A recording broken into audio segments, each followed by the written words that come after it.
Welcome to my YouTube channel world literature. आज जो topic discuss करने वाले हैं वो है Mandalay by Rudyard Kipling. Kipling की ये पोएम है जिसको आज हम डिस्कस करने वाले हैं। बहुत ही इंटरेस्टिंग पोएम है। इसमें जो है वो कॉलोनियल बर्मा को दिखाया गया है। एंड जब कहीं भी कॉलोनियल टाइम पीरियड होता है, हमने जो है वो मोस्टली सुना होता है कि जिस कंट्री को कॉलोनाइज किया जाता है, जिन लोगों को कॉलोनाइज किया जाता है, उन पे जो है वो नेगेटिव इम्पैक्ट्स होते हैं।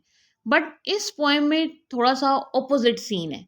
जिन्होंने कॉलोनाइज किया था, मीन्स के जो ब्रिटिशर्स थे, जो ब्रिटिश आर्मी थी, वो यहाँ पे इंस्पायर्ड लग रही है बर्मा की ब्यूटी से, बर्मा की वुमेन से। तो इस चीज़ को जो है वो हम डिस्कस करने वाले हैं। फर्स्ट ऑफ ऑल अपने राइटर को डिस्कस करते हैं, देन जो है वो हम पोएम को डिस्कस करेंगे। किपलिंग की बर्थ हुई थी 30 दिसंबर 1865 में एंड इनकी डेथ हुई थी 18 जनवरी 1936 में। इंग्लिश जर्नलिस्ट थे, नॉवलिस्ट थे, poet and short story writer भी थे। इनकी जो बर्थ है वो ब्रिटिश इंडिया में हुई थी। ब्रिटिश इंडिया मीन्स के उस टाइम पे जो इंडिया था उसको कॉलोनाइज किया हुआ था ब्रिटिशर्स ने। ब्रिटिशर के कंट्रोल में था पूरा इंडिया। का इंट्रोडक्शन स्टार्ट करते हैं। मैनले जो पोएम है इसको किपलिंग ने लिखा है एंड इसको 1890 में जो है वो पब्लिश करवाया गया था।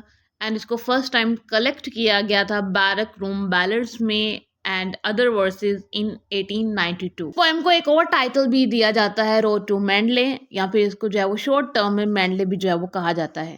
अगर पोएम का हम ओवरऑल मीनिंग जो है वो डिस्कस करें तो इसमें एक प्रोटैगनिस्ट है जो कि कोकनी वर्किंग क्लास सोल्जर है।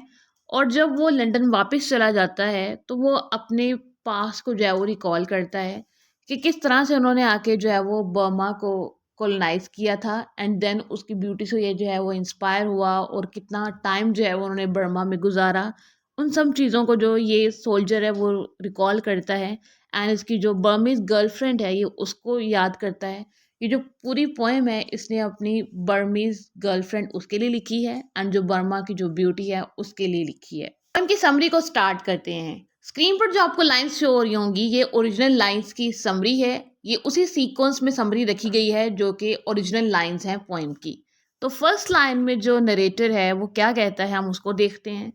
पोएम जो है वो स्टार्ट इस तरह से होती है। सबसे पहले जो ओल्ड मोलमेन पैगोडा है, बर्मा की लोकेशन जो है वो दिखाई जाती है। वो जो सेटिंग है वो दिखाई जाती है कि ये बर्मा है और उसका जो ओल्ड नेम था वो यहाँ पे जो पैगोडा है वो यूज़ किया गया है।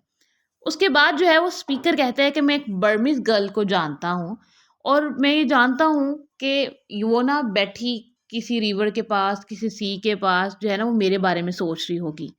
इवन के बर्मा की जो पाल्म ट्रीज हैं, वहाँ का जो टेम्पल बेल्स हैं, वो ऐसे लगता है स्पीकर को कि वो जैसे उसको बुला रहे हैं। क्योंकि स्पीकर जो है वो इस टाइम पे बर्मा में नहीं है, वो लंदन वापस जा चुका है एंड वो यहाँ पे बैठा सिर्फ उस पास्ट टाइम को जो है ना वो रिकॉल कर रहा है कि मेरा यहाँ पे जो कॉलोनियल टाइम पीरियड था वो किस तरह का गुजरा था, कि जब ब्रिटिशर्स ने बर्मा को कॉलोनाइज किया था और वो भी जो है वो एज अ सोल्जर यहाँ पे आया था। तो वो एक गर्ल से जो है वो इंस्पायर हुआ था और वो एक बर्मीज गर्ल थी।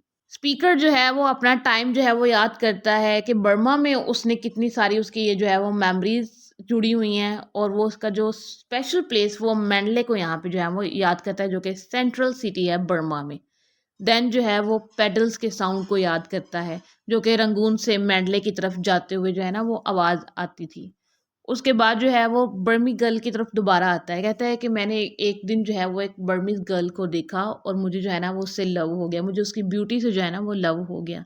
उसने जो है वो येलो कलर का पेटीकोट पहना हुआ था और ग्रीन कैप जो है वो ली हुई थी।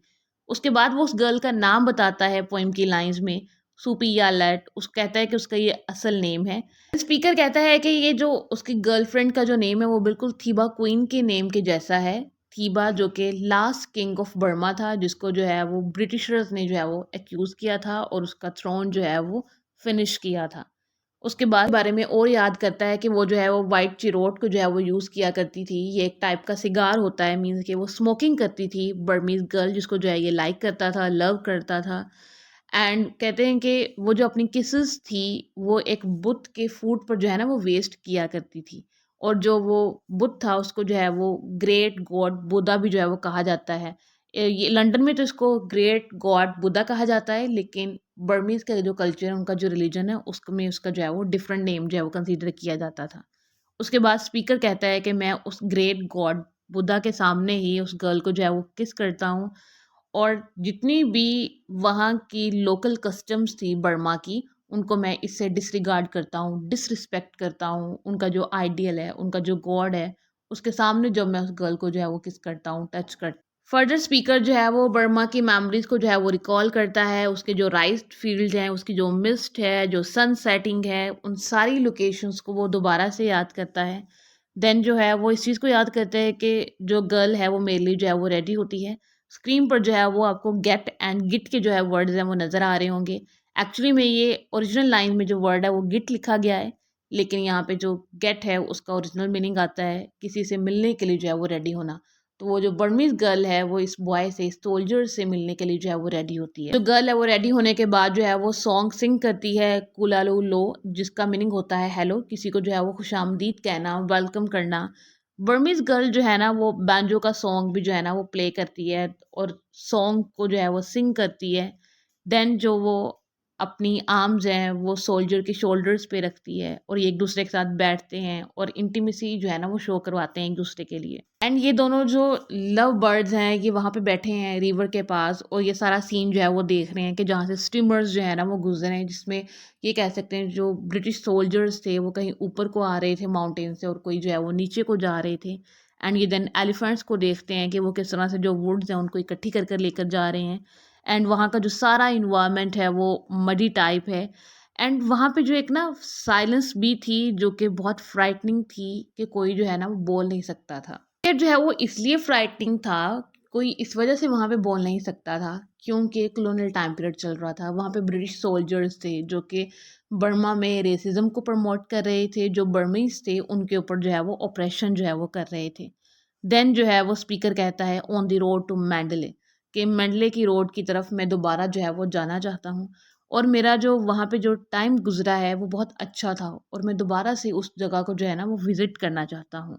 बट स्पीकर कहता है कि मैं अब जो है वो लंदन में हूँ और लंदन से जो है ना वो मैंडले की तरफ कोई रोड नहीं जाती है और वो बहुत दूर है और वो अब जो है ना मेरा पास बन चुका है, वो जस्ट मेरी मेमोरीज में है। देन कहते हैं कि यहाँ पे कोई ऐसा बैंक नहीं है, कोई ऐसा रोड नहीं है जो कि लंदन से मैंडले की तरफ जाए और मैं वहाँ पे अपनी गर्लफ्रेंड से मिला हूँ, मैं उस लोकेशन को देखा हूँ, मैं बर्मा को दोबारा से जो है ना वो विज़िट कर रहा हूँ, उसकी ब्यूटी को जो है वो फ़ील कर रहा हूँ। लंदन में रहते हुए इस चीज़ को लर्न करता है कि सोल्जर ने जो है वो 10 इयर्स जो है ना वो गुजारे हैं मिलिट्री में, और वो अपने एक्सपीरियंस के बाद जो है ना वो कहता है कि अगर जो है ना वो कोई ईस्ट की कॉल को सुन ले तो उसके बाद जो है ना वो कोई चीज़ जो है वो सुनना नहीं चाहता होगा, क्योंकि ईस्ट की जो वॉइस है वो बहुत लवली है, केयरिंग है, लव है, उसमें अंडरस्टैंडिंग है, मीन्स कि उसमें एक प्योरिटी है। और जो ईस्ट को एक बार एक्सपीरियंस कर ले वो दोबारा कहीं जो है वो जाना नहीं चाहता होगा, दोबारा किसी और प्लेस को जो है वो देखना नहीं चाहता होगा, क्योंकि उस सोल्जर ने जो है ना वो ईस्ट को देखा था, सुना था, वहाँ पे टाइम स्पेंड किया था, वहाँ के लोगों के साथ टाइम स्पेंड किया था। इवन कि इन्होंने जो है वहाँ पे जाके कॉलोनाइजेशन की हुई थी, उनको जो है ये डरा रहे थे, उनमें रेसिज्म को जो है ये फैला रहे थे। बट जो कॉलोनाइज़र है, जो सोल्जर है, वो खुद ही इंस्पायर्ड हो गया अपने प्रे से, अपने शिकार से, बर्मीज़ गर्ल से, बर्मीज़ वुमन से और बर्मा के इन्वायरमेंट से। यहाँ पे जो है वो एंड नहीं होती है, बट हमारा जो लेक्चर है वो यहाँ पे एंड होता है। इस पोएम का जो नेक्स्ट पार्ट है उसको जो है वो हम अपने नेक्स्ट लेक्चर में जो है वो डिस्कस करेंगे। इसके जो मेजर थीम्स हैं एंड इसको जो कंक्लूजन है वो हम अपने नेक्स्ट लेक्चर में देखेंगे। यहाँ तक हमने देखा कि एक सोल्जर है जो कि ब्रिटिश आर्मी में काम करता है एंड उन्होंने जो है वो बर्मा को कॉलोनाइज़ किया था। कॉलोनाइज़ जब किया था उसके बाद ये लंदन वापस चला गया, और जब ये लंदन वापस चला जाता है तो उसके बाद दोबारा से अपने पास को जो है ना वो रिकॉल करता है, अपनी मेमोरीज को जो है याद करता है कि बर्मा में इसका टाइम कैसे गुजरा था, बर्मा में जो है वो इसको किस तरह से एक गर्ल जो है ना वो पसंद आई थी एंड ये उससे जो है वो लव करता था, उसके साथ ये कैसे टाइम स्पेंड करता था। उसके बाद ये बर्मा की नेचर को जो है वो याद करता है, उसकी जो ब्यूटी है उसको रिमेंबर करता है। आई होप कि यहाँ तक ये जो लेक्चर है वो आपको समझ आया होगा। वीडियो को लाइक और शेयर और चैनल को ज़रूर सब्सक्राइब कीजिएगा। Thanks for watching my channel.